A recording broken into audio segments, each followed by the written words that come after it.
2. All right. Yeah, I'm still mad at myself for spacing it yesterday. Share this screen.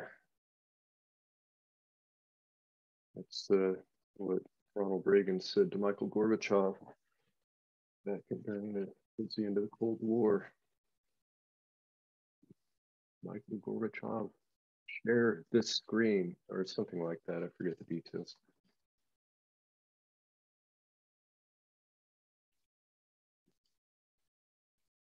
All right.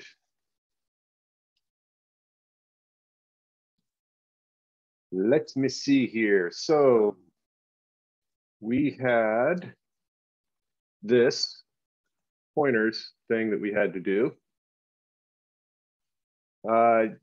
And are there any questions on that? Anyone have any issues or want me to elaborate on that or anything? I'm hoping that wasn't undoable, but if you ran into some issues, I'm more than happy to talk about it. So I was trying to run a for loop through it, and I kept getting just like the position of I. And then I changed a couple things and added like a cout statement to my base functions, like my add function and my subtract function. And then I started getting other numbers, but they weren't like 2.5 plus 2.5. It was like 51 or something. So I don't know what it was pointing to give me that value kind of thing. So yeah, Well, I guess yes. I guess if I can put me on the spot. I'm gonna make me do my own things. That's why I became a teacher, so I wouldn't have to do this stuff. All right, let me try it. Let me see, where am I? And I am in 511. Okay, so we will call this function pointers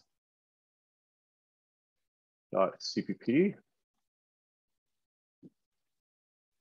I'm gonna get that in there. Write 4 simple functions.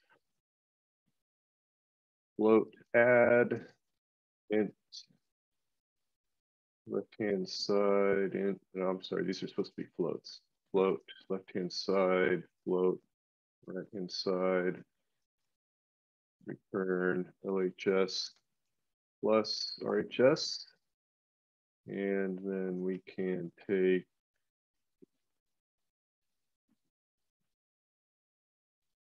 add, subtract, multiply, divide.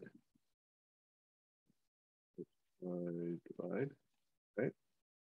So that's that bit. Check for understanding, create a function pointer, try it with add. So we need to create a pointer that returns a float. And is called, func pointer. And as arguments, it takes 2 floats.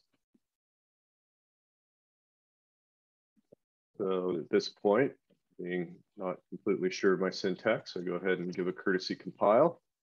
See if I have any compiling issues. Okay, so far so good. And then it's a simple assignment. Func pointer equals add. File again. So far so good. And now I should be able to 3.0, 5.0, 5.0, 3.0. And then an end line. Let's try that. Did I write that?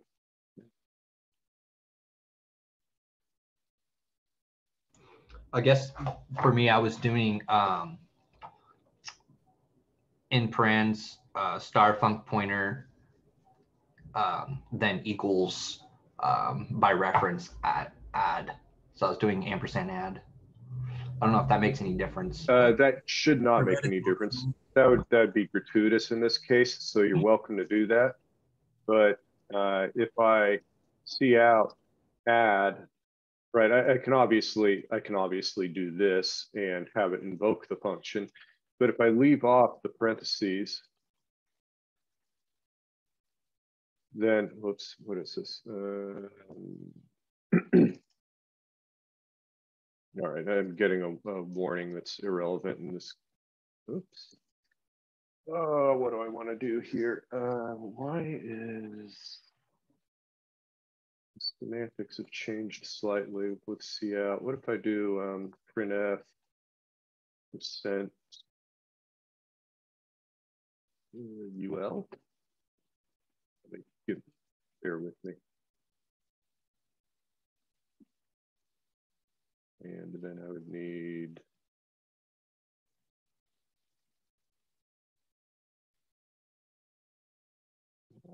do it in C++.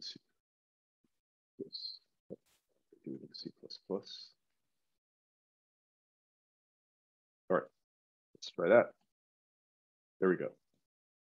So semantically, when you leave off the parentheses, the parentheses serve as a verb, if you will, which is to execute as code stuff at this address. So if I leave it off, that's considered the address of where the function code is. That it's semantically similar to if I say int x10 and then I cout x, what I'm actually outputting is the address of the beginning of that array. So similarly, that is the address of the beginning of the code for the function. So that works just fine, but it functionally isn't doing anything different. And then I don't.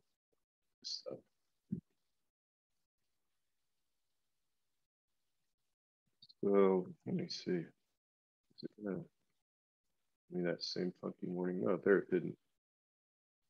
So the language has gotten a little more strict with its kind of typing. So when I try to do that, even though that's exactly the same thing, it's giving me a warning. And even though that is essentially the same thing. So it looks like they've changed the. That's what I was getting, was one for everything. Yeah. Right. So it looks like semantically it's changed. So if you're getting one for everything, then that's simply because the function wasn't being invoked. This is a semantic change from what I'm accustomed to in the past, which is in C++. They're basically saying that the address of this function is always true. So it's evaluating the true, and that's why we're getting the one. If I do this, if I cast it and I cast it to float, it really doesn't matter what I put there as a signature.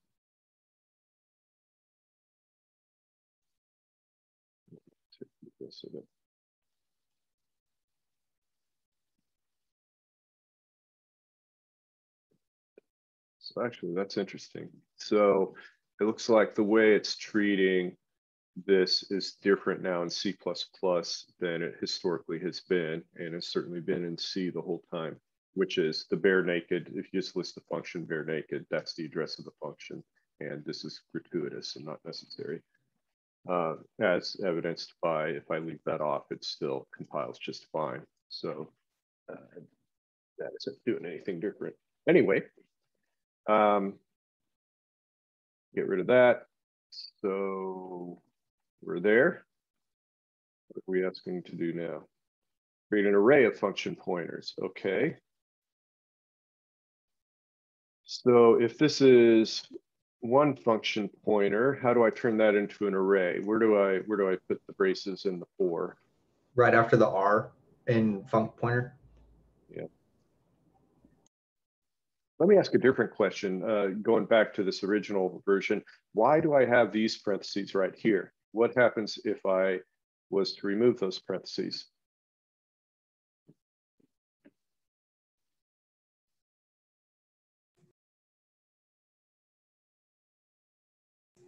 Is it a float pointer? Yeah, so the binding happens differently. In fact, what this is this is a function prototype, right? This is saying that you're basically prototyping a function called func pointer that takes two floats as arguments and returns the pointer to a float. So in order to suppress that miss parts of it, if you will, we go ahead and force the asterisk to bind against the name of the function. Now this becomes the declaration of a variable called func pointer that is a pointer to a function that takes two floats as arguments and returns a float. So that's 4 of them. And then it's just a matter of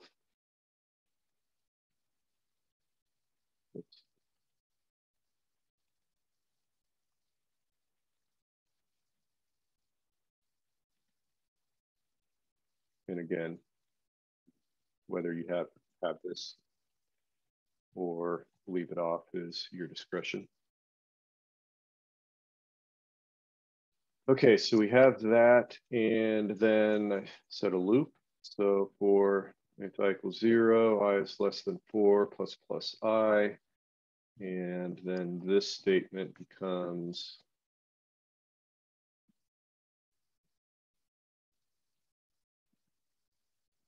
clear the screen.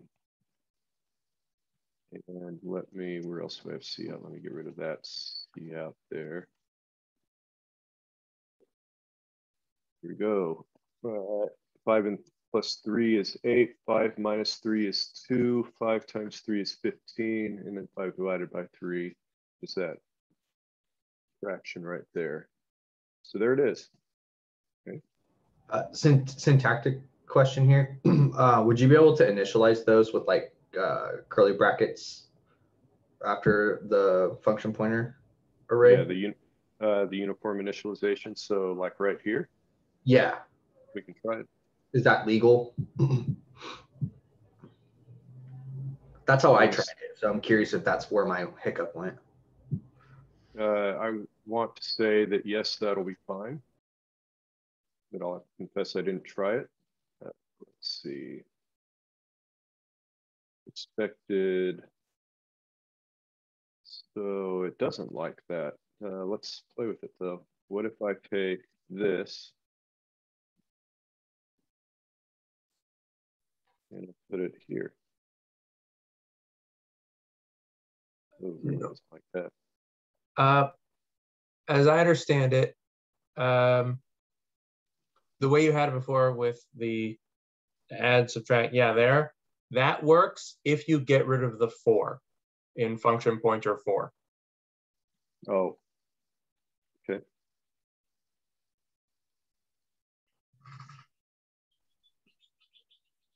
Yeah, if we're getting an error that and put an equal sign after float float and before the squiggly.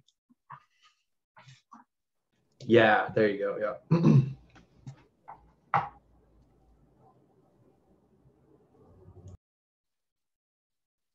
So that's interesting that it wants the equal sign. This is a topic worth spending a couple minutes talking about. This is a relatively recent addition to the standard, which is uniform, what they're referring to as uniform initialization. And it's because historically we've used parentheses to initialize things. So we say date, DT, 7/4/1776. And this creates a parsing headache, basically by overloading the parentheses to mean multiple things. And so to get around those parsing issues, they introduced uniform initialization where and they call it uniform because you can initialize anything using the curly braces. And in fact, what you're going to start seeing in code is where I have book, colon, book. Let me use date. I don't want to type in all 10 of those. Date, colon, date. You have an integer month, integer day, integer year. And then for the initialization list, it's fine to leave these as the same name as the data, but just to distinguish it, I am going to change it up just a little bit. So the way I have done this over the decades, and you probably did it in the project, is you initialize, not this specifically, but just initialization lists in general. Something like that, right? With uniform initialization, then these become curly braces.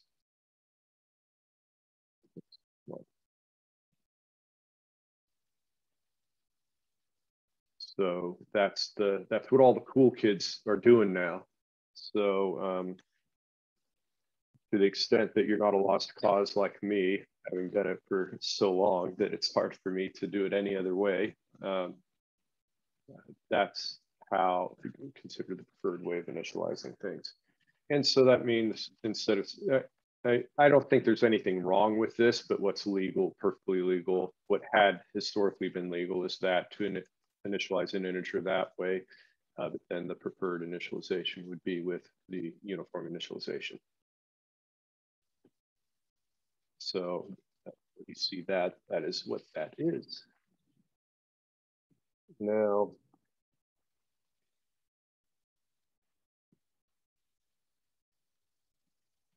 let's see, I think that then exhausts everything I wanted to say about that.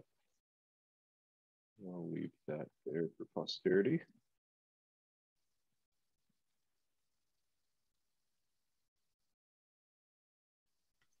What was the original question?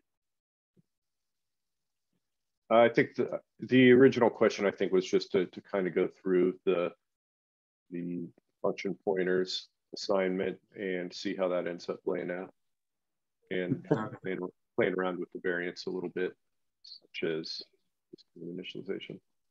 And Professor, before we move on, could I ask a quick question? You can ask several, absolutely. Great, okay. Yeah, previously on line 28, where you've got the definition, and you mentioned that if we remove the initial parentheses around the name function pointer, that it would be like a function. It'd be a function that's returning a float pointer. Yes. So the question I have is, in doing the research for this assignment last night, I was reading more about L value versus R value, and I'm just curious here, when you move that asterisk from in front of the function pointer in the parentheses to in front of the float, is that an L or R value? And are the L and R values, are they relative to, like, in this case, that would be the type of float? Is that, or is it, I mean, I'm just not quite sure about, or where I could learn more about L and R value differences. Sure, I can talk about that a little bit. Now, just let me just clarify. If I'm creating a pointer to a float, your question, this is not directly related to L and R value, but you're not asking about the distinction between that and that, are you? That's not part of your question, is it? Actually, it is. Yeah. I'm just okay. I'm coming in. I've just, this is a point of reference. I haven't done C++ very much. I've done a lot of C in this last year, and then Java and Python, but C++ this is all kind of new to me. Sure, absolutely. So the two different things, the L value, R value issue or topic is different from this issue. This is one of convention. So the language is very forgiving with spaces. So this also is the, whoops, not that. This is also the same thing, meaning that the language is going to consider that the declaration of a float pointer called FP. So where this asterisk sits is not going to make a difference to the language. If you're using C, the convention is that you bind that star for a variable declaration. You bind that asterisk against the name of the variable, and then C++, which is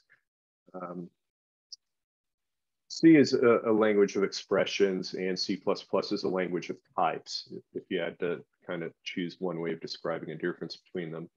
And so the way you're going to tend to see it in C++ is like that, it kind of enforcing the idea that FP is a pointer to float. But before C++ came along, this is how you saw all the C code written. So that makes sense. Thank you. Mm-hmm. Regarding the L value, R value, that's an L value. The L and L value stands for locator. And the idea is that an L value is something that you can locate in memory and therefore change it. Okay. So with this simple expression, X is the L value.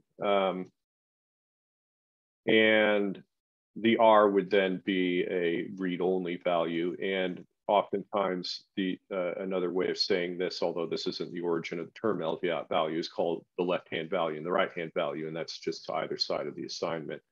But strictly speaking, the L stands for locator, and the idea is that X here can be located in memory, and therefore, once you're able to locate that memory location, you can change it.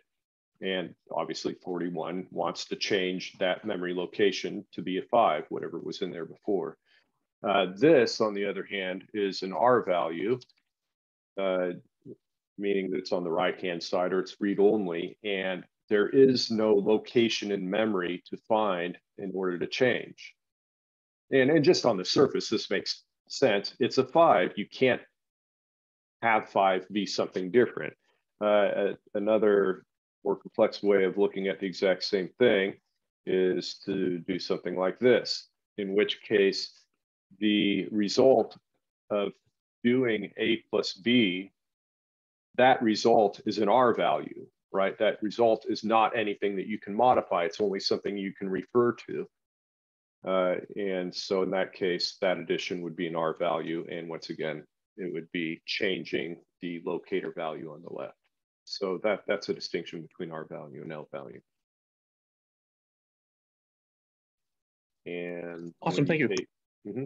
And for those who haven't taken 515, the compilers course, you get fairly deep into locator values. All right. Let's see. So I think that does it for this. That takes us to the Hackers Challenge. And then prompted by Chris's question, I actually gave Chris slightly different directions in the Piazza post. And I decided, you know, I ought to just rewrite this thing, rephrase it, and make that a little clearer. So I'm going to let me pause and say, did anyone get both the dynamic? Well, let me start the first part. Did anyone get the dynamic portion working? Where you use new and you use new to allocate a 3-dimensional array. Okay.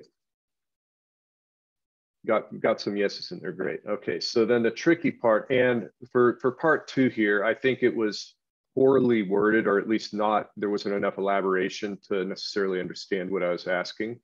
So I reworded it more clearly here. Did anyone create a 3-dimensional array statically? And by statically, I just simply mean non-dynamic, not using new, where you determine the size of this thing at the point where the program's compiling. Did anyone successfully write a function that took this as an argument? And this is actually, this turns out to be the tricky one. You may think that this is the hard one, but it ends up this is the more difficult one. Yes, go ahead, I'm sorry. I finished the first part. The second part, I tried it this morning. No, when I try to pass it, my main problem is that passing a multidimensional array, it wants to know, I don't know, I just was having some problems with it. Yeah. I need more time to research it. Right. And so that's my motivation for the challenge, is that it seems pretty straightforward to, if you've done this, to go ahead and do this, but it turns out there's some interesting stuff happening under the hood that makes it not so obvious. So let me go ahead and run through this challenge then.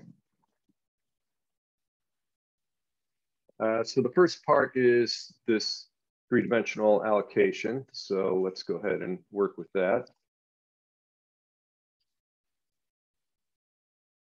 And let's see, what do I want to work with? Let's say dynamic, I'll say 3-dimensional. That. And here, ask the user for 3 dimensions. The only reason I have that phrase in there is to emphasize that you don't necessarily know when you're writing the program, meaning at compile time, what those 3 dimensions are. So I'm going to create 3 variables and just assign values to them, where we all kind of wink at that and go, yes, we acknowledge that these variables could be determined at runtime, even though I'm doing it hard-coded here. So I'll say that int x equals 2, int y equals 4, int z equals 3. And with the idea that my goal is I want to create a 2 or 3 array. And so what I'm going to do is I'm actually going to work my way backwards. So let me create, but we're all comfortable, I think, with a 1-dimensional array, which is what you're going to do is you're going to allocate a chunk of memory and have a pointer point to it, and then you can reference any item in that array. So we say float pointer, I'll call this array 1-dimensional, and this will be new float. Yeah, let's see, z.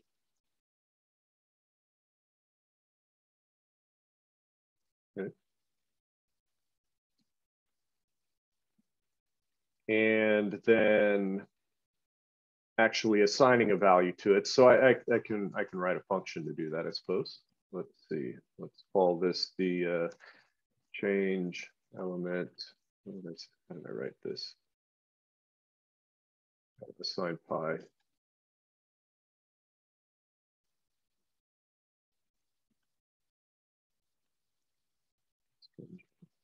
Paste this in. Assign pi to dynamic 3D.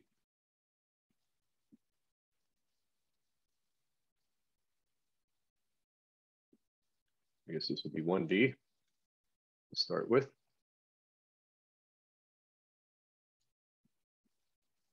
And it's going to take integer x, integer, this would be 1-dimensional, so this would be integer z. And then all we have to do is pass in this variable right here. It is a float pointer, no problem at all. Let's go ahead and say that this is a float pointer. Call this my variable, and it's just a simple matter of variable sub z is equal to 3.14. Okay, so that does that. Now let's step it up a little bit. We want a 2-dimensional array. So we want something like this, except we need to do this several times. In fact, we want to do it 4 times, right? We want 4 of these sets of 3.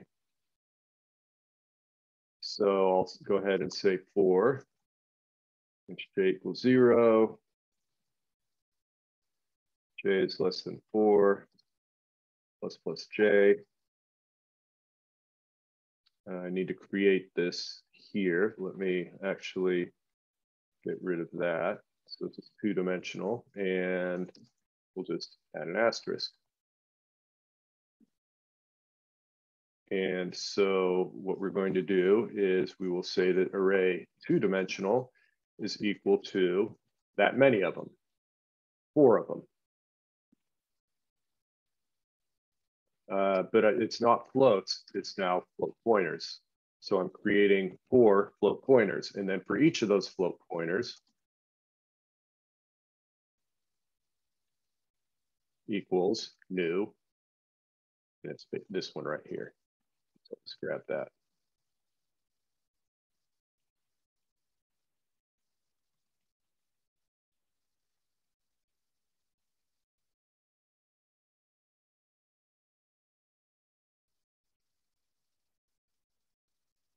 So you can see a pattern emerging here where my allocation, if my variable has an asterisk here, for me to allocate 1 or more of them, I remove the asterisk, right? I'm going to point to a float. So I'm going to allocate Z floats this way, and that'll return an address and it gets assigned to this pointer. Likewise, if I have two asterisks here, note that if I want to assign something to 2D, I could actually follow this as a recipe without a lot of understanding.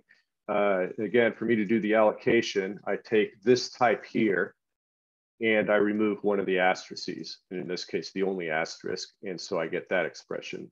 Likewise, I've got two asterisks here, so for the new, I remove one of them and do the allocation. So I removed one of them, and now I only have one asterisk, and I'm allocating that many of them. Allocate y equals 4 float pointers.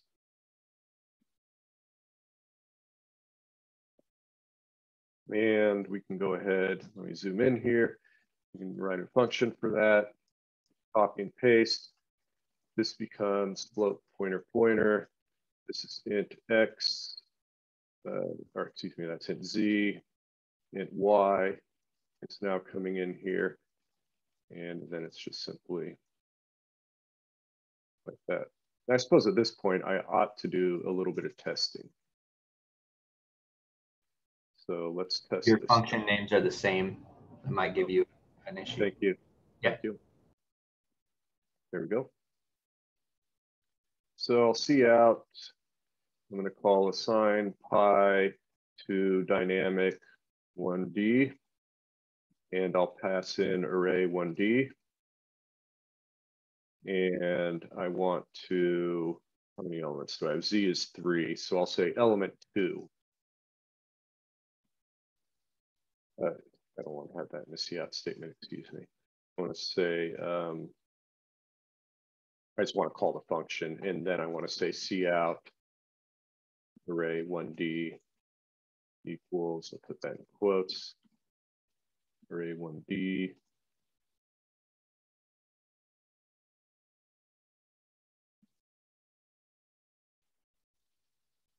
And then I will repeat that down here. So I'll call this declare and initialize one-dimensional array. Grab this.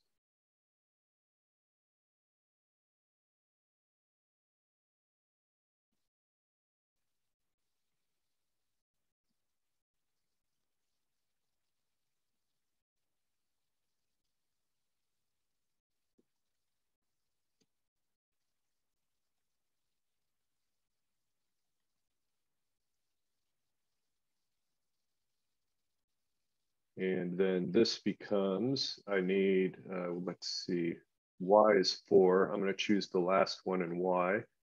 So that'd be that. And this becomes this becomes that.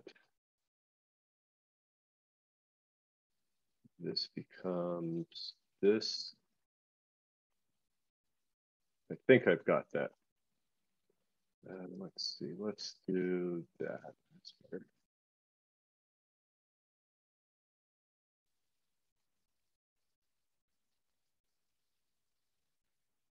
We're here on 32. This is, I'm happy.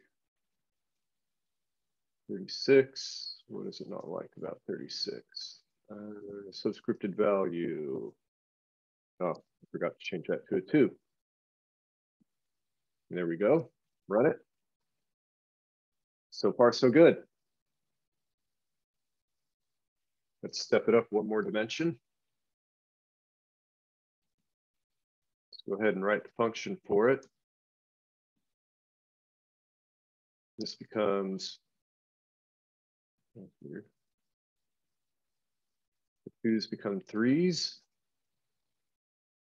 And then I just need x thrown in there. And x goes right here.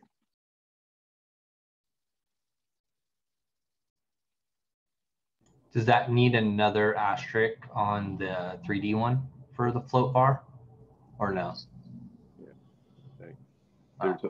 There's a lot of places to screw up the modifications after you copy so and paste. So I'm making sure I understand. no, you got it. That's what I need. I need a full crew of 25 people to otherwise I'll be here all day screwing up. Professor? So, yes, sir. This might be a silly question, but if you're passing pointers back and forth to functions, is there a difference between passing by reference and passing by value with a pointer? This isn't related to anything you did. This isn't related to anything you did. I'm just... I understand.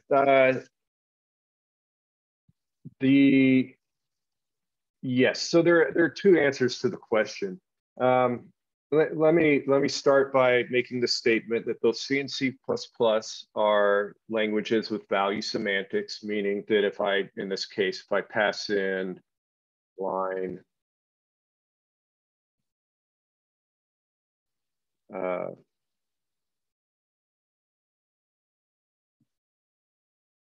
hang on, I'm sorry, I'm thinking about what I have here. I want that to be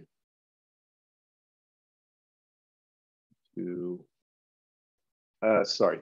So if I pass in a variable to line 9, we have both y and z there. If I pass in two variables, y and z are going to be copies of those variables. So that's the value semantic, meaning I could, inside the function on between lines 10 and 11, I could say z equals 99, and that will have absolutely no effect at all on the variable that was passed in when I called this function, because z will just simply be a copy of whatever variable that is. I guess I should make that explicit, is if I was to pass in Barney when I called this function.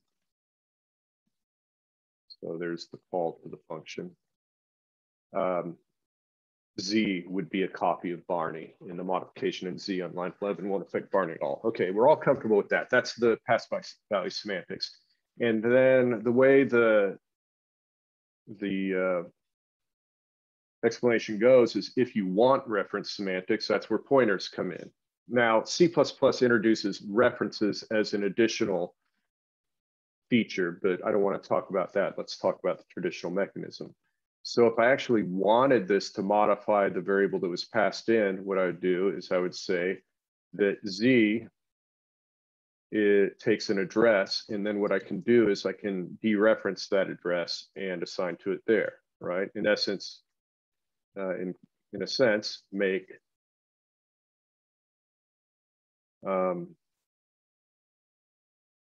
that a locator, turn Barney from an R value to an L value, if you will. So now I take the address of Barney. The address of Barney is assigned to Z, and now I dereference that address and set it to 99, which effectively changes the value at the memory location that Barney represents. What about Z itself, though? Well, Z itself is still a value, meaning that I can create an integer pointer into PTR, and into PTR, I can assign the address of Barney. And now here, I pass in int PTR. So I haven't changed anything yet. This is all still the same thing. Int PTR contains the address of Barney, which comes into Z. We dereference that address and assign 99 to it, which changes Barney, right? And Barney is equal to 21. The interesting thing, though, to notice is nothing's changed with this idea of C and C++ being a value semantics language. Everything that I'm passing in is still a copy, meaning that Z itself is a copy of int pointer. So if I was to change Z here, so I create an integer x ABC, and then I say that Z is equal to the address of ABC, that's certainly changing Z, but it didn't change int pointer because Z is a copy of int pointer. Does this make sense? This is what isn't talked about normally. Everything up till the last 30 seconds is the normal discussion about being able to pass something in by reference. But the variable itself, Z itself, is a copy of int pointer.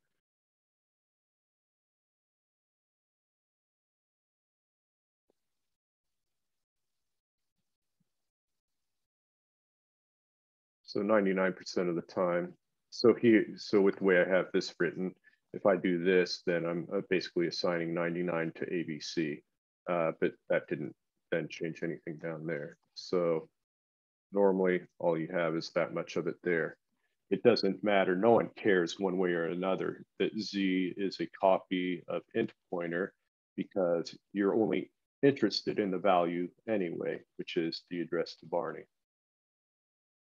So it's kind of like the folded corner of a book where you last left your reading session. So you can go back and read the actual content in it. It's just marking where Z was.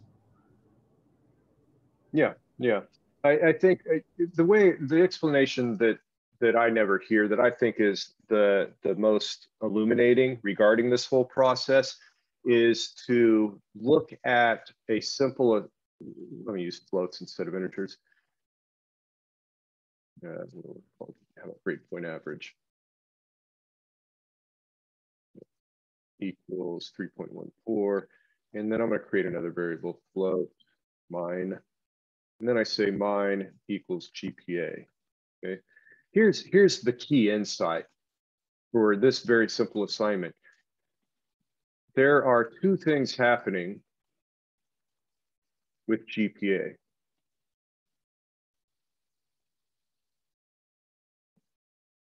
I guess I have to get rid of my arrow. One, the address of GPA is retrieved. Two, the contents at that address. I don't want to use retrieve twice as retrieve. So let me say, okay,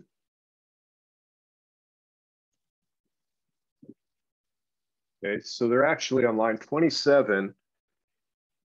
What no one realizes, and this is very real, this is not me blowing smoke or anything, but when you have line 27, there are two steps that occur. You get the address of GPA, and then you get whatever is at that address. In this case, 3.14, because I kind of assigned a value at that address on line 21. When I do something like this, what this means is, everyone learns it as, oh, that's taking the address of GPA. I would phrase it differently. I would say this: suppress step 2.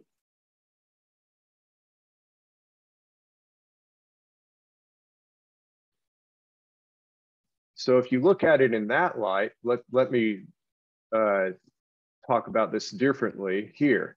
This is suppress step 2. Int PTR contains whatever happened in step 1.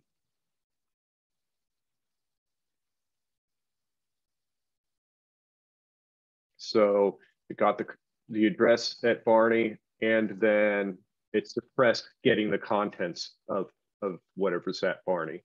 So step 1 is suppressed, and then we call the function.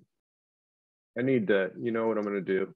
I'm getting so messy here. I'm going to pause for 30 seconds and make this its own example, because I'm just clobbering the dynamic memory stuff. So let me do this. Let's see.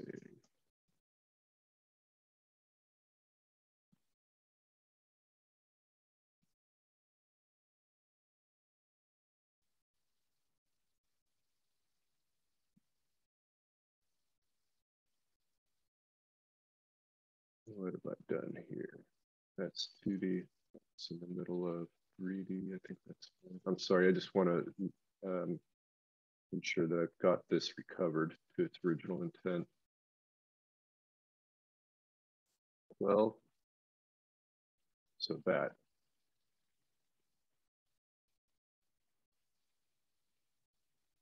$11.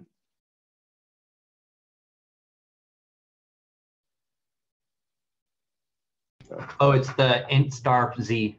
Yeah. 2D, where is this? Line 13. That's crap I threw in there. Okay, that's that.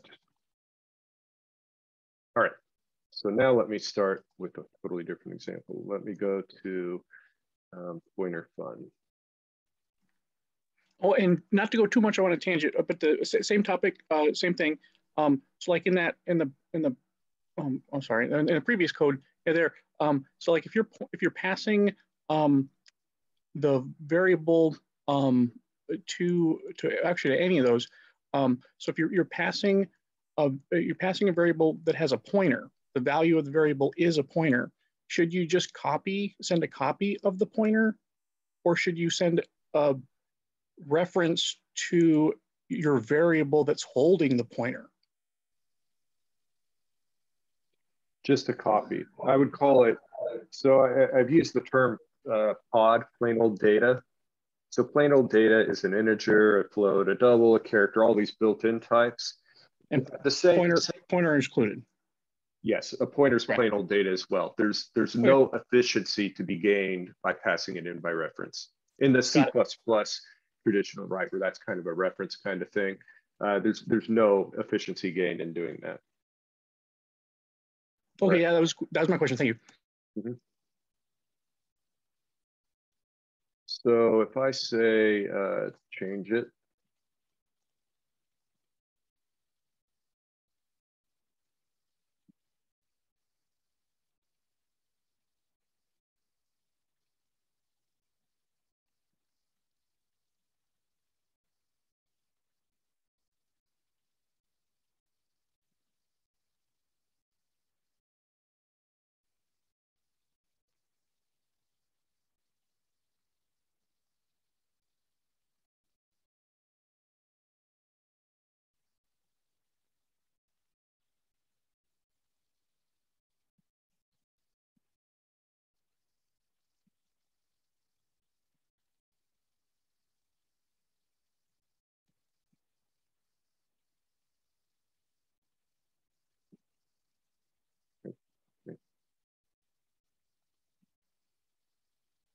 all right. Whenever I normally use XYZ, there's a normal use of XYZ. Two things happen, and that's where I came from this 3DD. So let me repurpose this with GPA. All right, hang on. Call that GPA.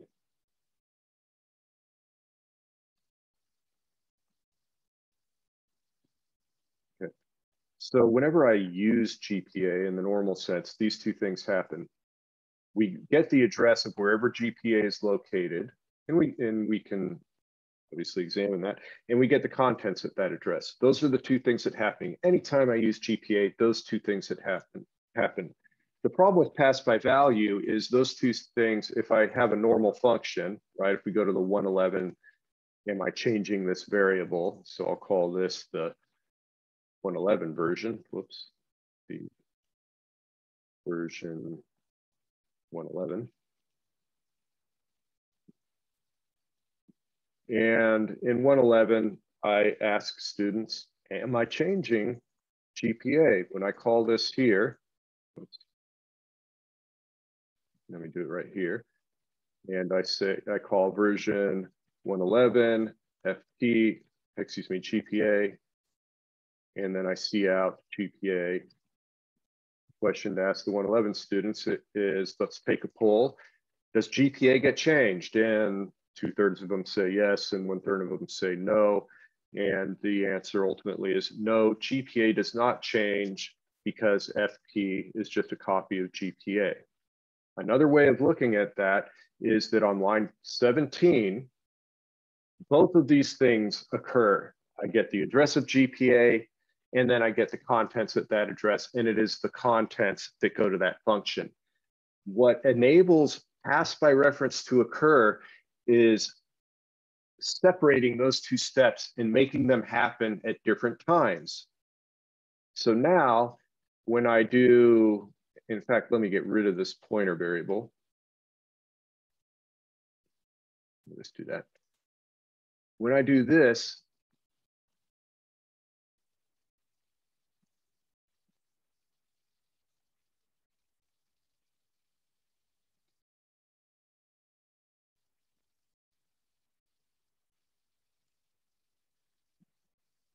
and then this,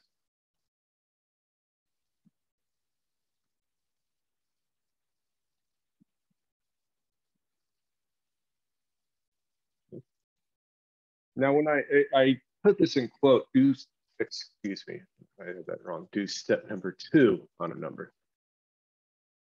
So step 2 is getting the contents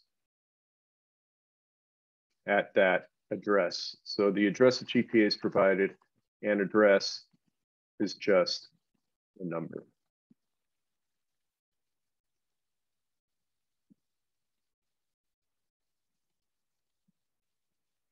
And the reason I'm putting number in quotes is that I'm trying to remove the mysticism of addressing in the computer. An address is just a number. I mean, literally, your computer starts at address 0 and it marches on, you know, just the ordinals 1, 2, 3, 4, 5, 6, 7, on up to whatever huge number there is for the amount of memory you have in your computer. That's all an address is. It's just a number. And so when all this complex idea of just getting an address is just simply to say, look, when you create a variable, all you're doing is you're finding some location in memory that isn't already being used for something else, number 100. And now after line 17, GPA is always associated with location 100. Whenever I use GPA, it'll always go to location 100 as the first step, and then it'll get you the contents of whatever's sitting at 100 as the second step. Being able to create reference semantics is the ability to separate these two steps. So what you're in fact doing right here is you're suppressing step 2. You're suppressing that gathering of whatever is at that memory location. So now we find out what location is associated with GPA. That's 100. That's step 1. That comes in here. And then now, given that value of 100, I get the contents of whatever's there, or rather, to slightly change it here, I'm actually changing whatever's at location 100. So that is traditionally in the C language how you create reference semantics, is you divide these two steps to happen at different times. One outside the function, have number 2 occur inside the function.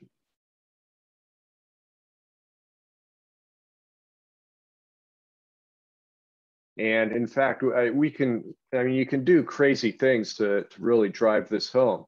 To prove to you that the addresses are just a number, then what I'm going to do is I'm going to create an unsigned long, and I will call it a number.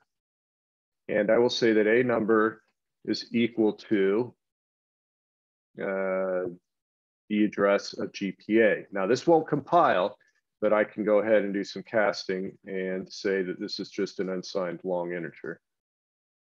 I've been typing for a fair amount here. Let me start to get things to compile. Now, this is G++ pointer fun. We have an error on line 19. I got that. This there. Okay, so this compiles fine. So I'm trying to dispel the mysticism of addresses and saying, look, it's just an integer, a long integer, but it's just an integer. And I can certainly take that address and I can cast it to just be a normal everyday number, and I can assign it to a normal everyday number.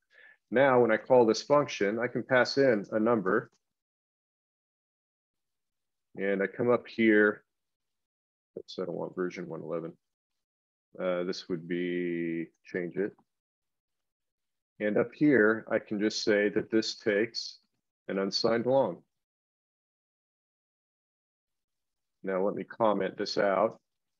And let me just compile each step of the way.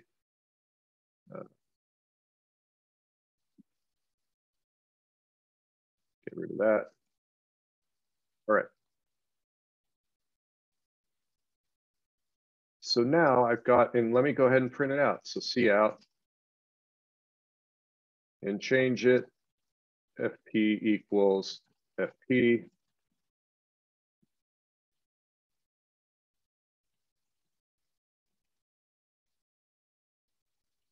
And change it. Oops, that's not right. FP.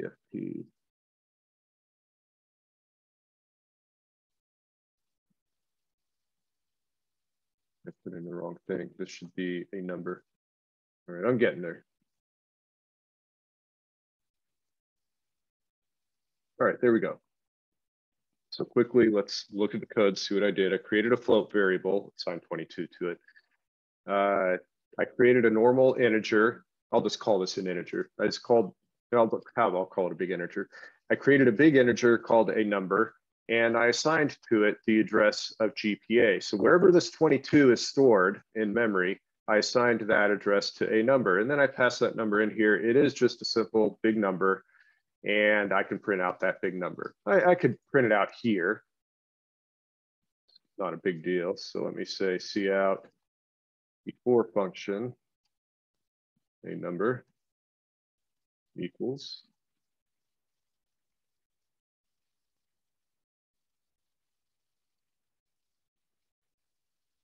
There we go. But the question is, before function, GPA equals, excuse me, GPA equals. Okay, let me just do this step by step.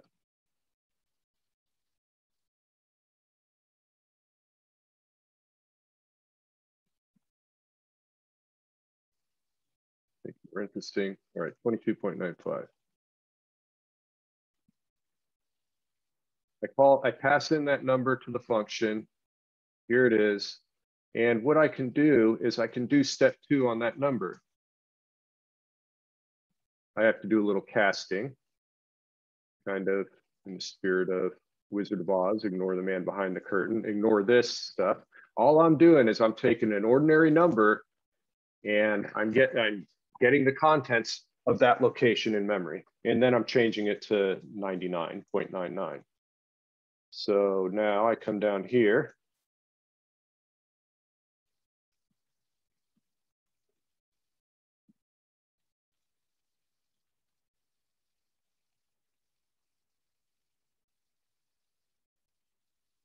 And we can see that it changed from 22.95 to 99.9.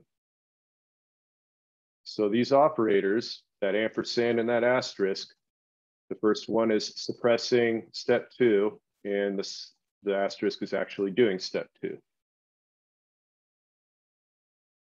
Or the ampersand is only doing step 1, and the asterisk is only doing step 2.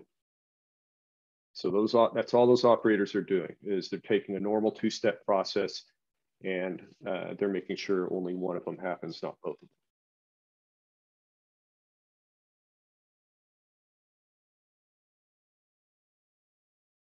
All right.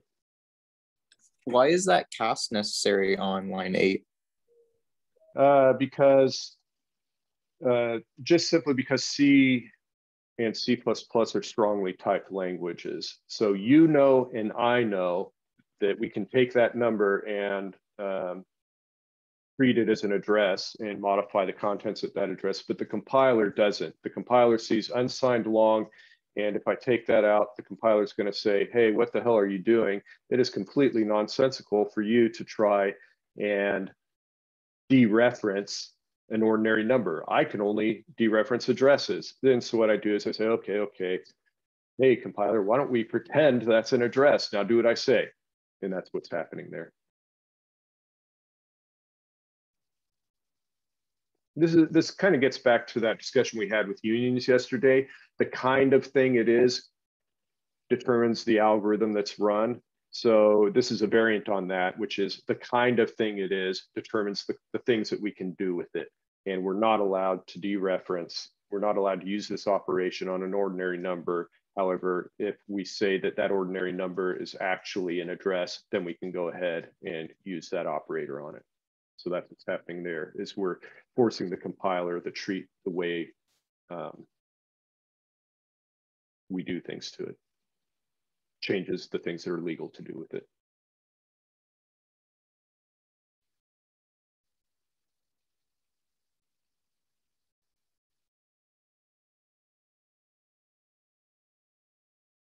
All right.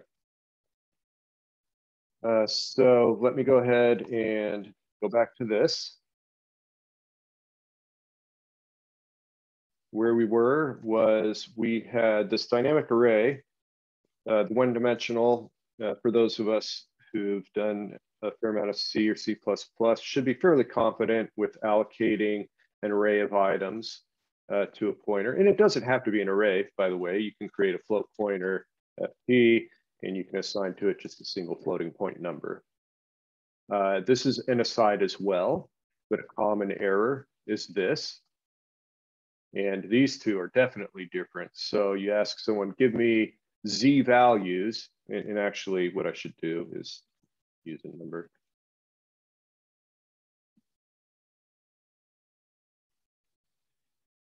Line 28 is allocating 22 floating point variables. Line 29 is allocating 1 floating point variable initialized to the value 22. So sometimes people get into the weeds by accidentally getting the wrong set of braces around that number. All right. Anyway, we are allocating an array of floating point numbers. We assign that to there. It's pretty straightforward to pass that into the function. We pass in the address. So the interesting thing about arrays in the language is if you refer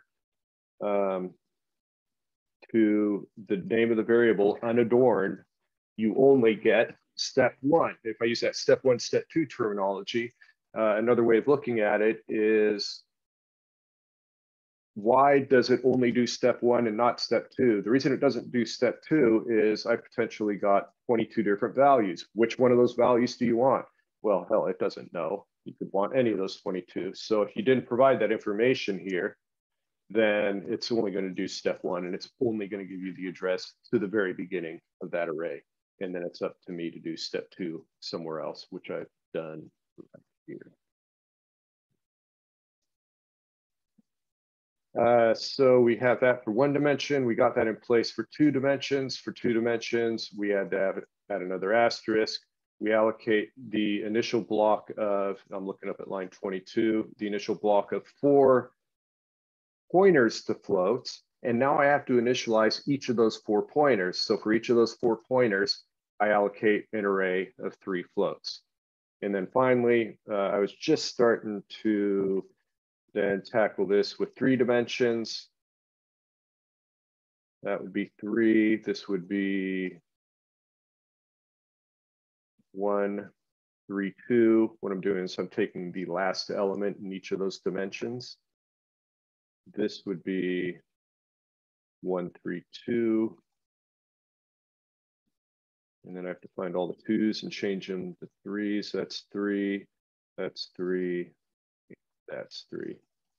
And then I haven't yet created that or allocated it. So it's kind of a variant of this. So maybe I can actually start with that. So let me paste that here, down a little bit. And again, I want to look for 2D and change all those to 3Ds. Add an asterisk. So all this chunk of code here, I want to do that 2 times, right? Here, this is a nice comment to bring down. That's my goal. So I've got the 4 and the 3, but I want to do this whole thing 2 times. So let's go ahead and say that array 3D is equal to new float. Again, there are 3 here. So when I'm doing the new, I just remove one of the asterisks. Float asterisk asterisk, and I want 2 of them. X is equal to 2. Now I need to do a loop 2 times. So I'll take this whole thing, indent it a little bit for int I equals 0, I is less than 2, plus I. I want to say that the ith item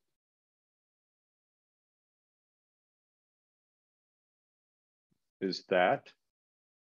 And now I need some curly braces.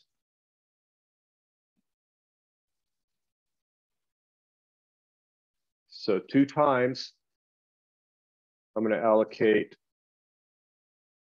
4 pointers.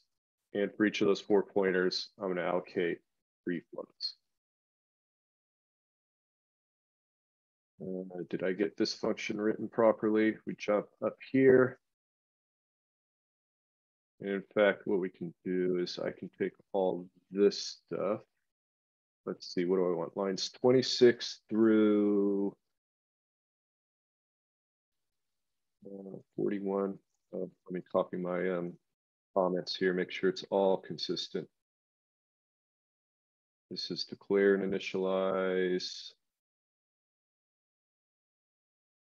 3-dimensional array.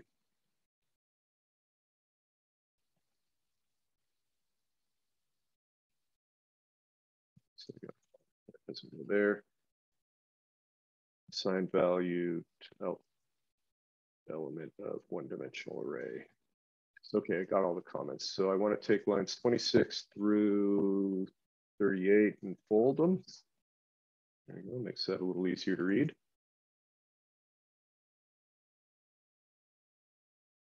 And I think that's what we want. Let's try it.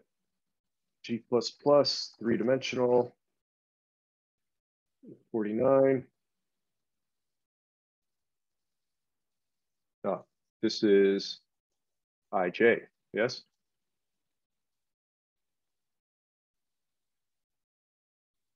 It's missing a 1D thing. That's okay. All right, I got a picture here, show what we did. That isn't it. Where do I have that picture? Not there, is it here? Dog, that's not it. Let's see, where is it? Multi-dimensional. There it is, okay.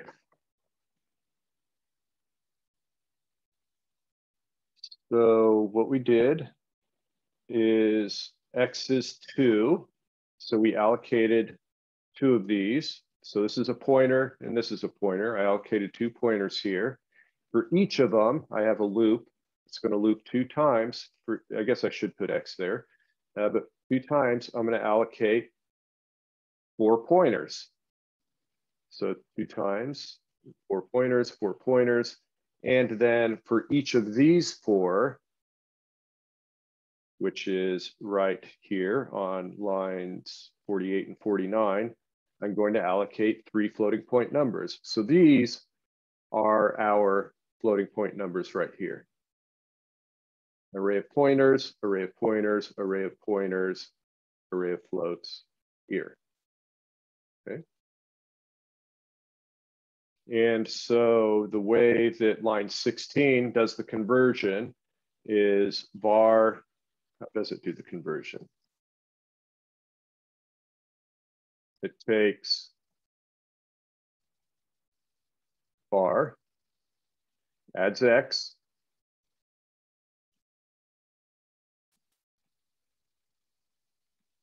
gets the contents. Then it adds Y, and it gets the contents. And then it adds Z, and it gets the contents.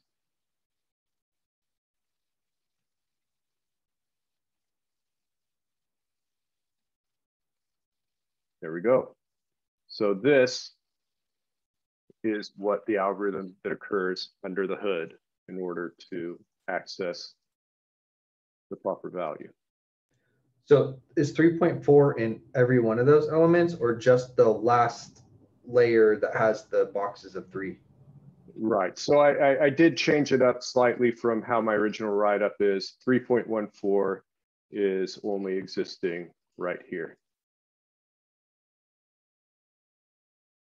in this very last element. Okay, but in the write-up, okay, so if you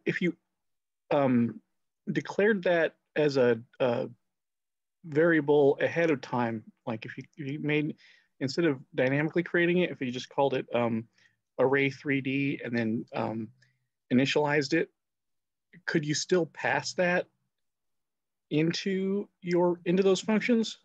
Okay, so that gets to part 2, if I'm understanding you correctly. Let me grab this. So again, right. I did rewrite this. So you're talking about this right here? Correct. All right. So that's excellent question. Let me create a new variable. What did I call it here? Static 3D. So I create float static 3D. Get rid of that return, put that down lower. And this one I've hard coded to 2, 4, 3. This creates 2 times 4 times 3 equals 24 floats. And in fact, that's what we did here, right? I didn't have room to put them on the diagram, but here's 3, 6, 9, 12. Excuse me. 3, 6, 9, 12, and I do that times 2 times, so 12 times 12 would be 24 floats that I'd end up here on the bottom of this diagram. So we're creating the same number of floats, but they're being created far differently. So the question then is, how do we write the function, pass that in? The first attempt is always to try passing it into this function just like this. Well, we try that and we say assign pi to dynamic 3D, and then I pass in static 3D. I basically do this entire thing right here. Exactly the same, except I'm passing in this other variable. I try compiling it though, and it gets an error. The next step that people usually do is say, well, the compiler's obviously stupid because this is just what I did before. So let me go ahead and do that again. Victory is mine, it compiles, but then I run it and I get a seg fault. So what is it that's going on? What's different about memory between these two that is so offensive to the compiler? Let's go ahead and I'll change the word dynamic static. And I'm going to come here, I'll copy this and I'll paste it, change that to static 3D.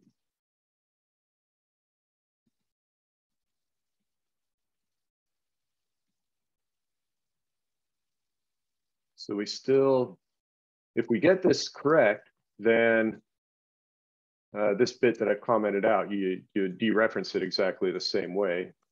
He is in, well, how the hell do you pass it in? So to answer that question, we have to understand how this is being allocated. So what's happening is as I go ahead and kind of track it the same way, let me create float, static 1D,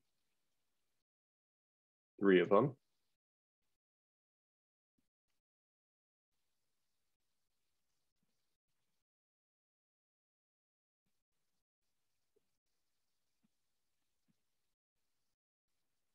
Okay, so that's how I can allocate and initialize those. And if I was to draw a picture of it, I basically say, oops.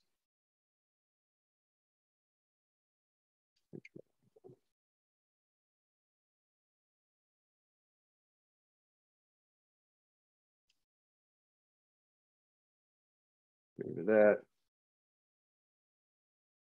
I can go ahead and say that this is static 1D.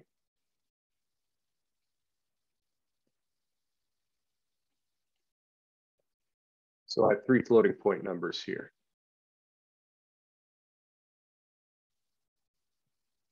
I want to get 2 dimensions in there. Now I need this 4 separate times, yes?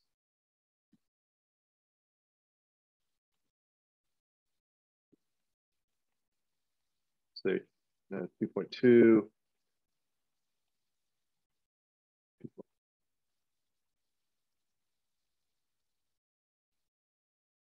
Let me speed this up a little bit. So let me take, I don't want to do this.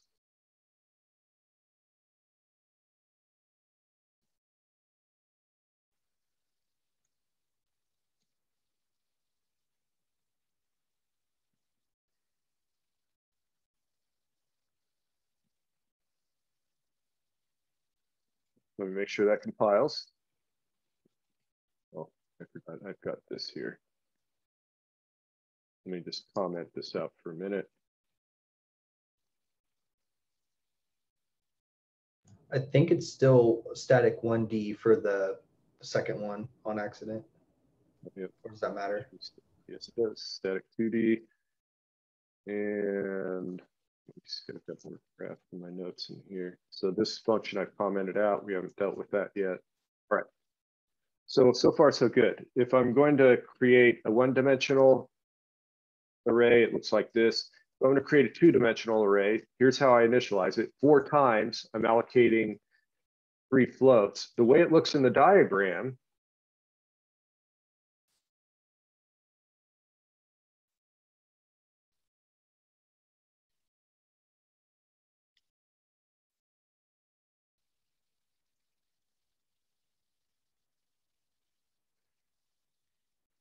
this becomes static 2D.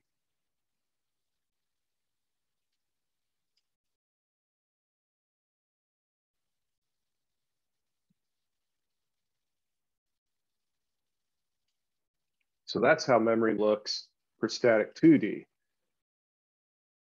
4 different times, I've allocated 3 floats, and they are laid out like this in memory. They're contiguous. It is 12 floating point variables all in a row. Finally, what if I want 2 of every one of those? Then I copy paste.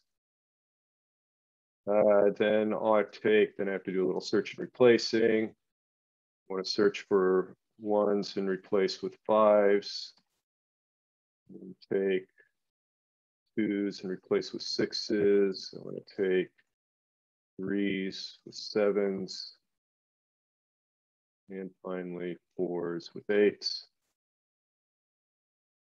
I take this whole thing, I put a comma there. I add another curly brace for my 3rd dimension here. I think I've got it.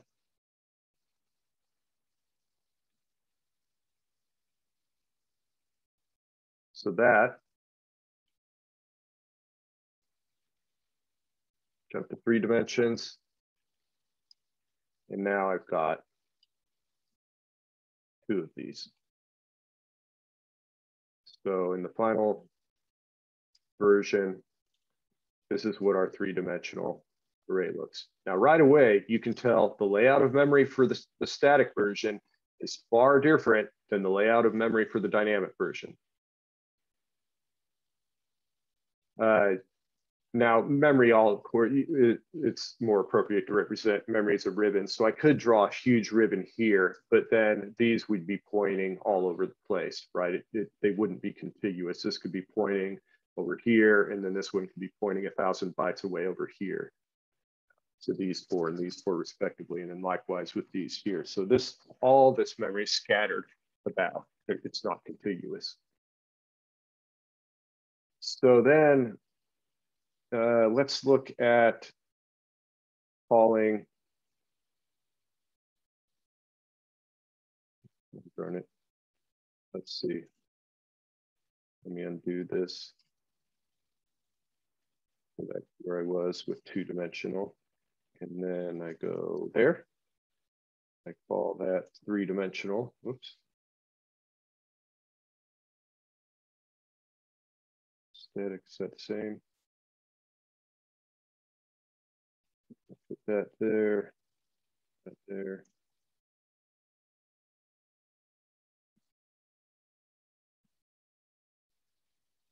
That, okay, I think I've done ducks in a row.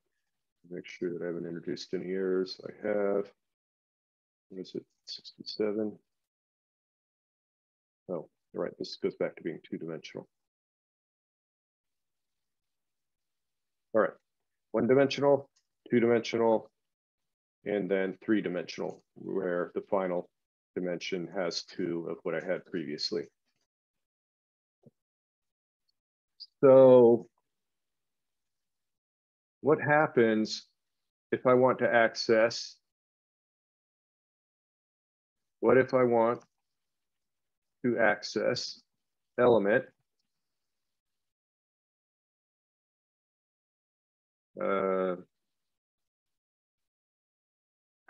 like X, Y, and Z. I shouldn't have done this like this.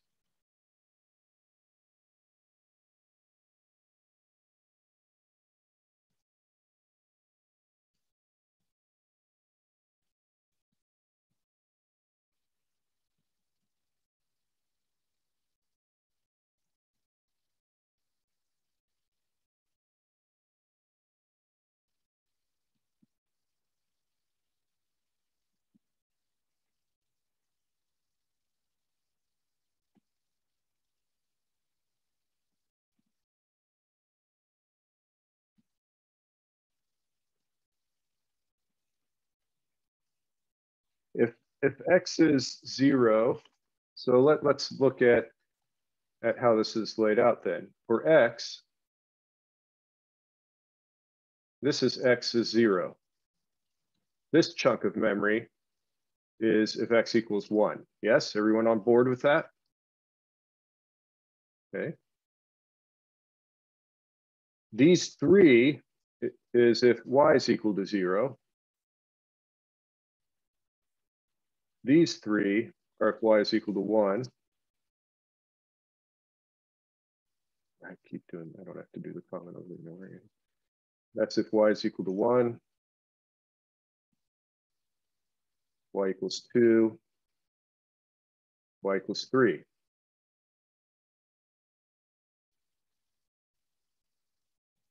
This one is if Z equals 0, Z equals 1, Z equals 2, Z equals 0, Z equals 1.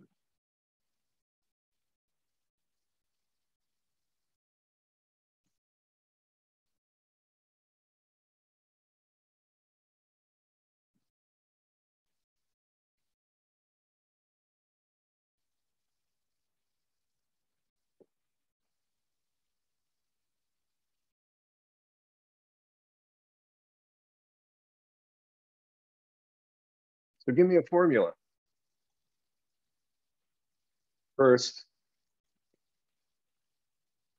what if I want, let's see, I want 0, 0, 0. And what did I call it? Static 3D. Well, that's easy. Answer. It's just basically dereferencing. Let's forget about the type.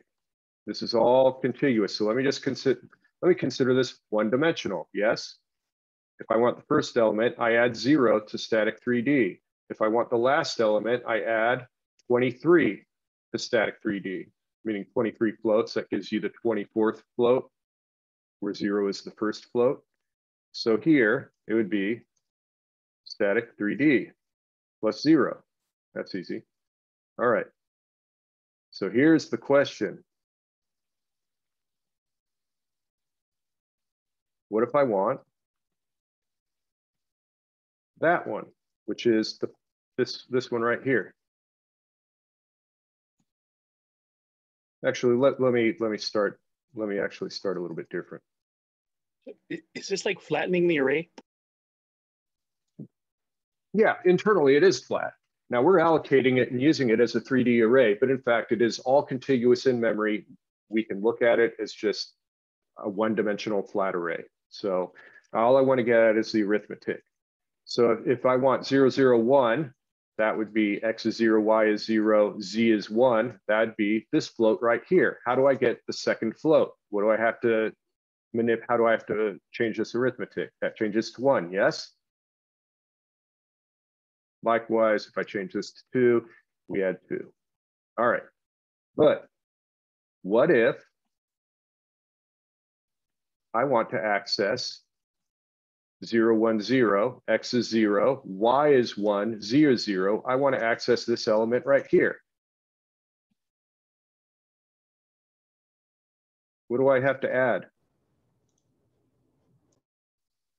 Well, I guess you go, well, 3.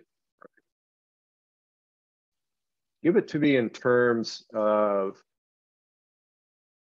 let me change it just slightly. Let me change it to 0, 1, 1. So that's where x is 0. So we're in this first bank here. Y is 1 and z is 1. Give me an expression in terms of y and z.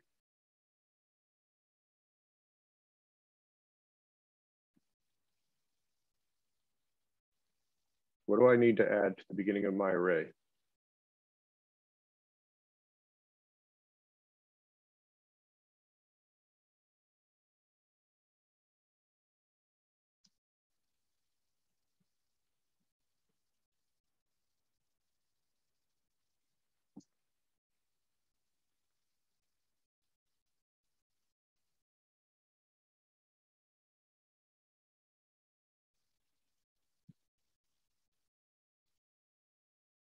What do I have to multiply y by to get this bank right here?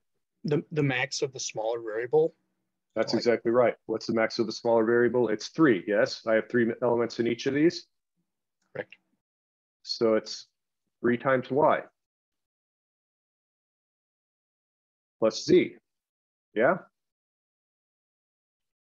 So if y is 1, that takes me, that multiplies 1 times 3 is 3. That gets me past, that's 0, 1, 2, 3. I'm right there. I add 1 to z, that gives me this one. That gives me 0, 1, 1 that I have on line 87 there. Okay. Now if I step it up and I say, let me go ahead and change these. Let me change y to be 3 and z to be 2. So that would be 3 times 3 is 9 plus 2 is 11. 0, 1, 2, 3, 4, 5, 6, 7, 8, 9, 10, 11. That gets me the last element right here. 3 times y plus z, yes? I introduced the next dimension.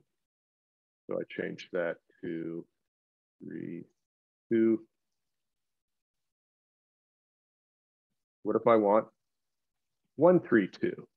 Now 0, 3, 2 is right here. So 1, 3, 2 is going to be right here. How in the world do I get that? Help me. Now I've got x in here.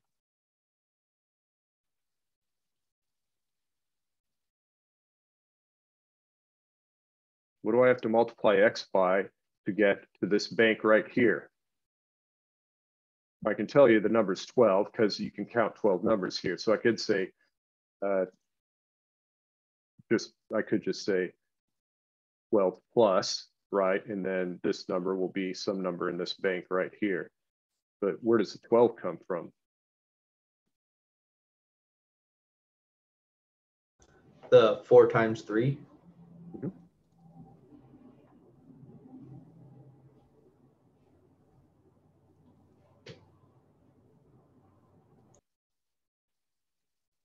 There you go. So that formula there, you give me any sort of x, y, z,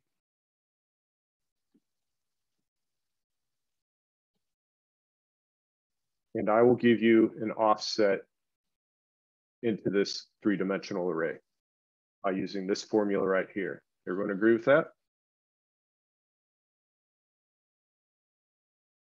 Let me take all this.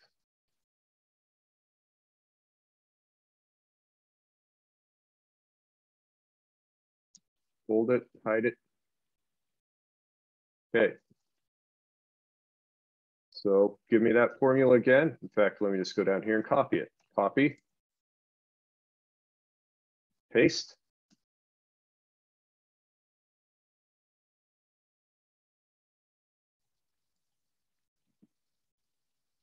Actually, I need to leave this function commented out for a moment. Let's actually just do this down below first.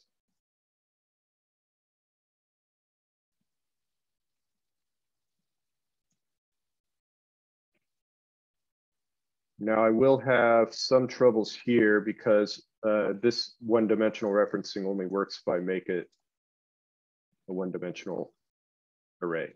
So that's what that cast does. Where is that? 23.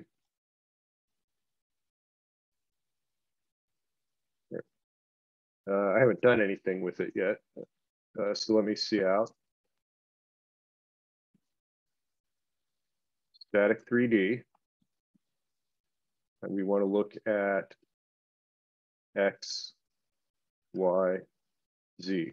And X, Y, Z is just, I changed it to be exactly what we have here, 1, 3, 2.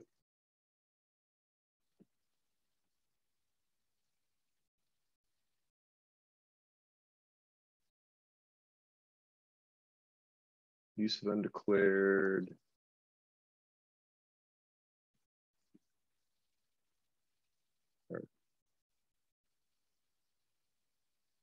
That formula, so that works.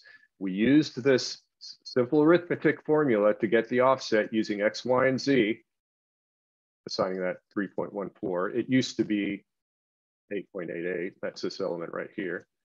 And now to show that, in fact, our arithmetic is accurate, we access it the way we would normally access it.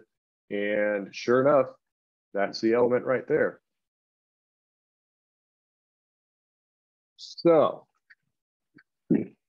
taking this then, coming back up here to our assigned to static 3D. Let me put that there for reference. That's what we just did.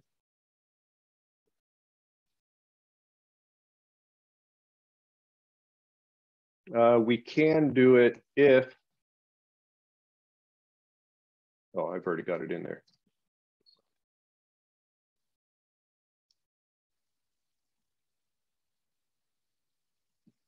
So this will work.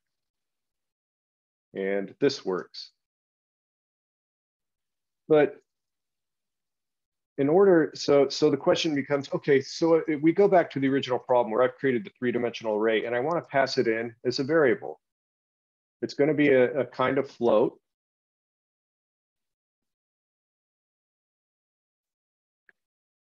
But the only possible way to do an accurate calculation is if you know the maximum value of Y and you know the maximum value of Z. Everyone agree with that? That if I don't give you that information, if all I said is that static 3D is a three-dimensional static array, tell me if I give you, 1, 3, 2, which element is there of it? If this is the only information you're given, and I say, give me, I don't know, give me the sub 20, sub 30, sub 40 element, you couldn't answer that question because you need to know what the maximum is of each of those two dimensions in order to be able to offset correctly in here. Well, it's not only you that needs to know that information. The compiler is not magical. The compiler needs to know that information. So you actually have to provide that as part of the prototype. Because the compiler uses that to do this calculation when you write this. So let me comment that out. Let me do that. There you go.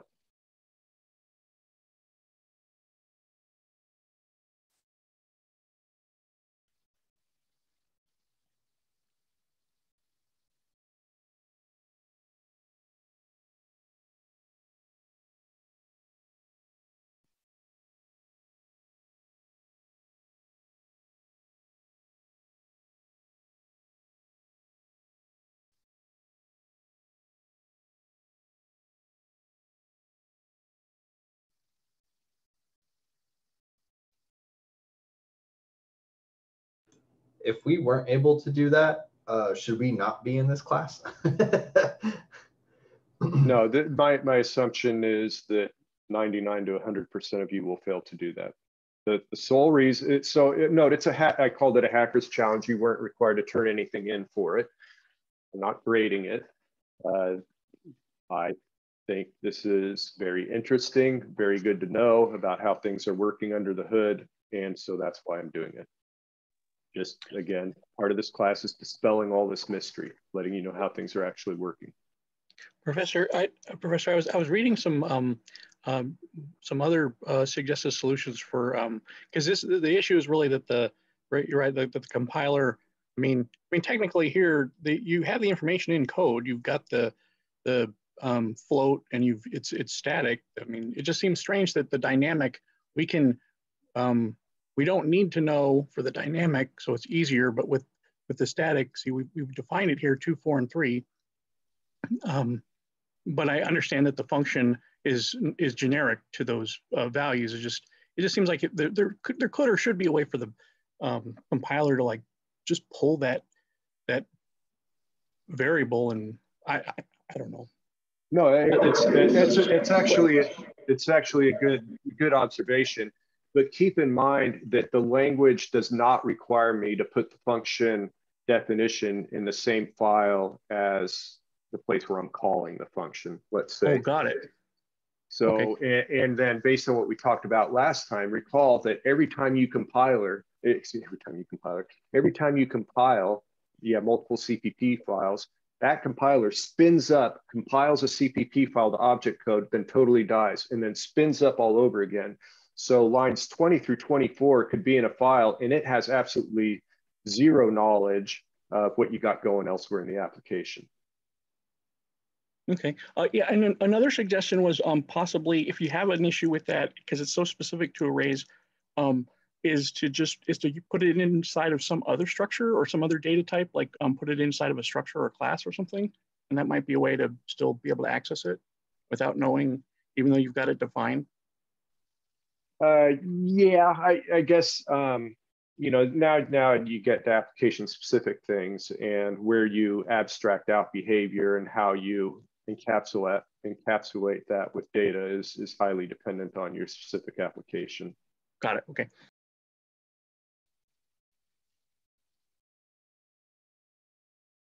This also, so it's interesting. First you say, well, why don't we have to provide this? You could, in fact, you could stick this here. Why did that work? It works because the compiler ignores it. The compiler doesn't care what you put there. The compiler doesn't need it. Note that the true value in our example is 2 here. Well, we don't have that 2 anywhere in this arithmetic, so that's not needed. And if you shove a number in there, the compiler is just going to ignore it. Why is that?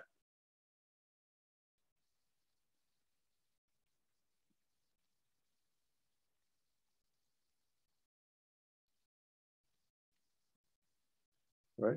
And that's because for a single dimension, or in our case, the last dimension, the compiler doesn't need to know the length of the array. It will blindly, for this is 100 contiguous floats. This will blindly add 23 to this address. Really, it's 23 times the length of a float. It'll offset that far into memory and then dereference it, and then we can do our assignment. So that dimension isn't needed to be known. And in fact, right, we should well know with all the seg faults we've gotten over the years that C++ and C don't do bounds checking, not with the kind of the built-in array stuff. You can kind of get some of that from some of the standard template library, but by and large, there is no bounds checking. That's part of the design of the language. It wasn't a mistake, meaning that it's up to you as a programmer to know that if I've allocated 100 elements here, if I create some arbitrarily large thing, the program will happily add that much memory to FP before dereferencing, and you'll end up corrupting memory and eventually getting a segmentation fault for doing that. So it's up to us to manage that last dimension. This is also why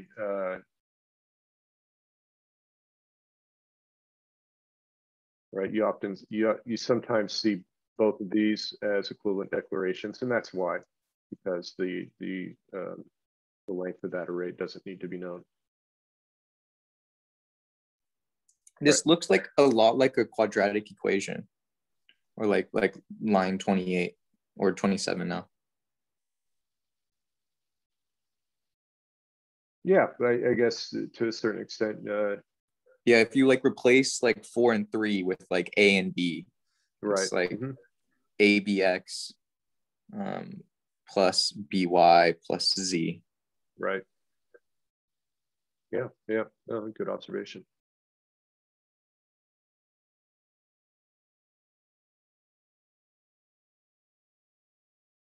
So yeah, so that's the mystery of the static array has been solved.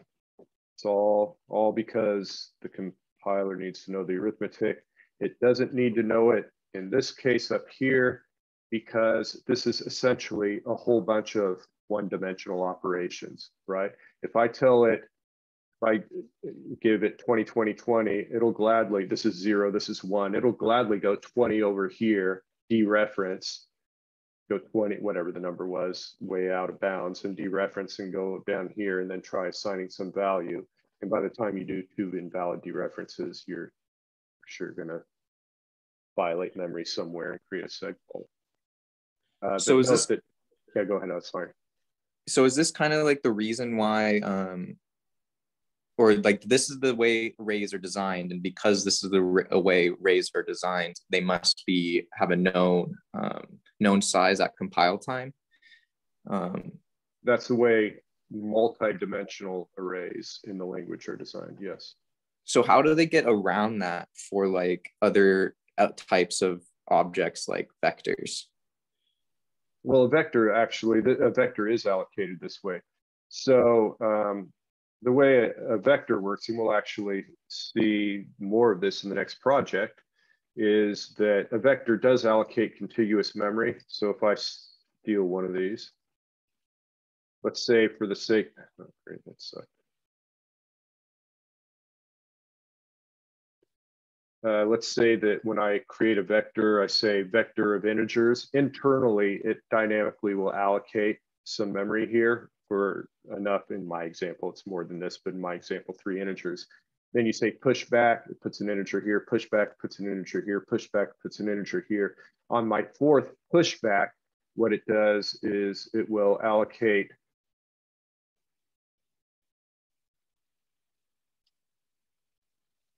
it'll double that, and then it will copy this value here, this value here, this value here, and then it will release this memory.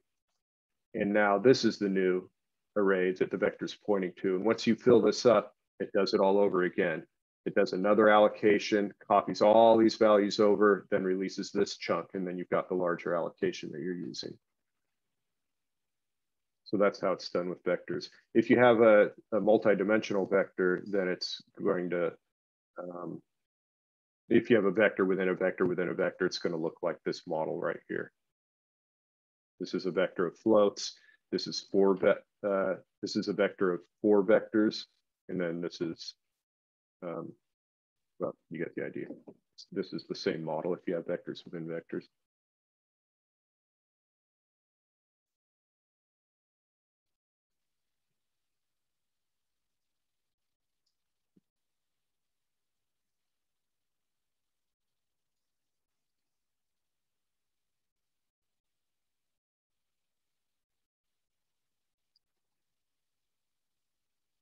Okay.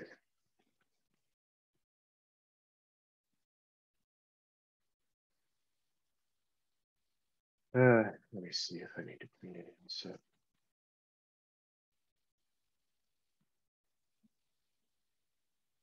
That was pointers assignment. That's my diagram. This was me trying to talk about a pointer as just being simply a number.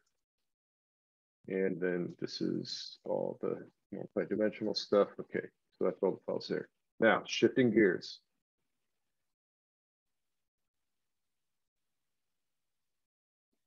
And I'm just about done. I'll be cutting you loose in 3 or 4 minutes. We've gotten through 2 of these. We have 2 more to do, and you need to do in class 3 and in class 4 tonight. So let me look at those real quickly.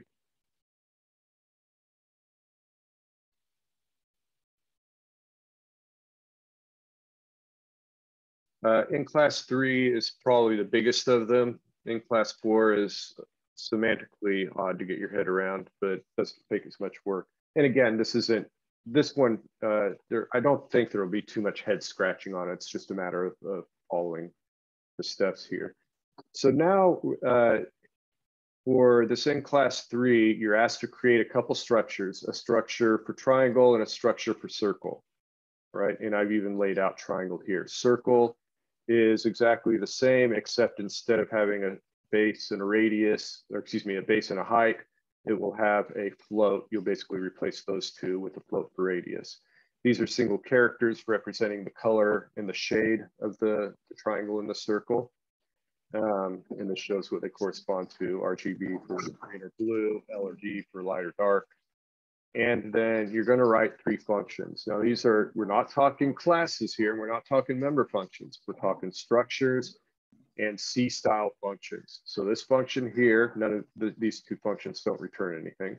It's called set triangle. What you do is you pass in the address of a triangle, and then you pass in the values that you want that triangle to have for the color, the shade, and then its base and its height. All this is just going to be a few simple assignments. You'll say X arrow color equals COL. X arrow shade equals SHA, right? Knock that out pretty darn quick. This is draw is used charitably. This is just to print out a text message as to the kind of shape you're dealing with.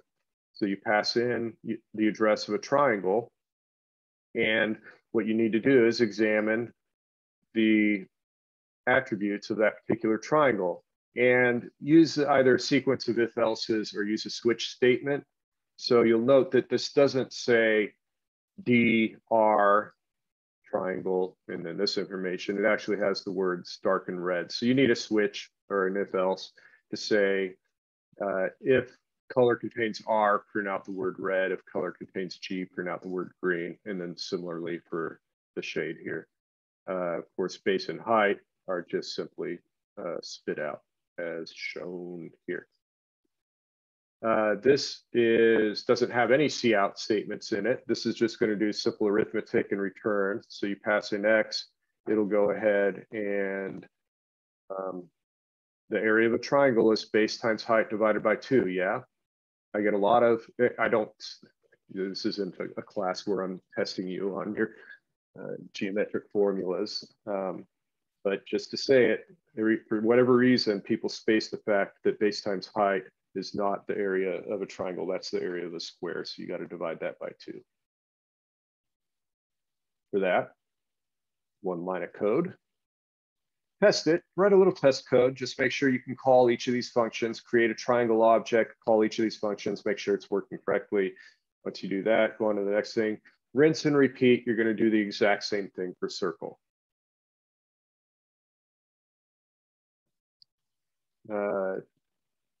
Make sure you're testing this stuff along the way. Test it again. Once you reach that, now it gets a little more complex. You're going to define another structure, right? This is a structure, struct, and then a name. You're going to create a structure called DTSir. It's going to contain 2 members. Each of those members is a function pointer. One is going to be a pointer to a function that is like draw circle, meaning it's going to be a function pointer to a function that returns nothing and takes a circle pointer as an argument. And you will do it also for area.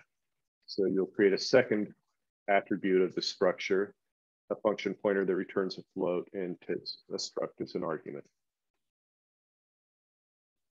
Do the same for triangle. You're going to create that structure, and then a main program that sets it up a particular way for you to test it. So that's all of the third one. The fourth one,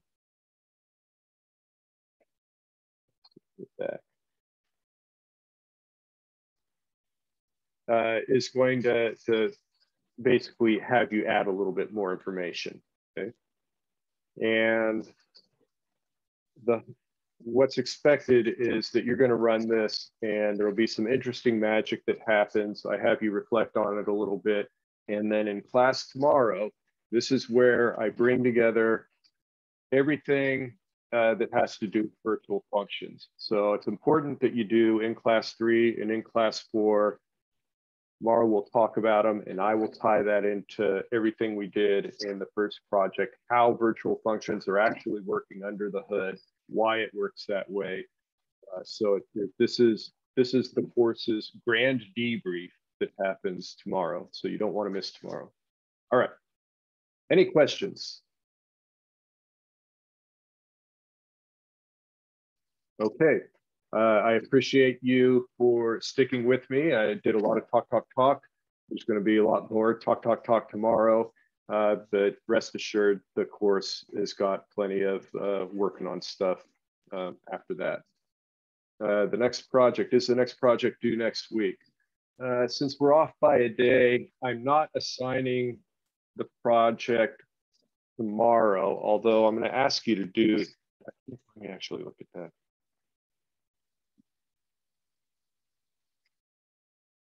So this is the project.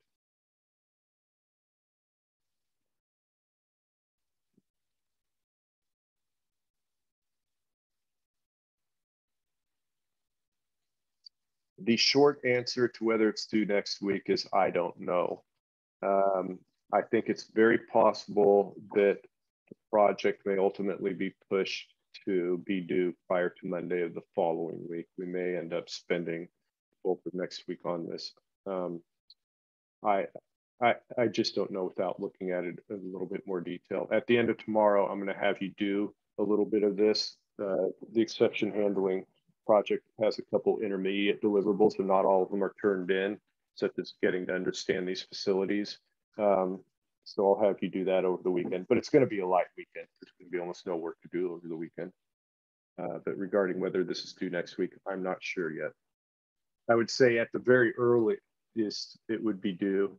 Yeah, I think it's going to end up, you're going to have next weekend to work on this project. I don't see any way around it. So it won't be due prior to next weekend. All right. I'll shut up. Have a fantastic 24 hours. We will see you at 11 a.m. tomorrow.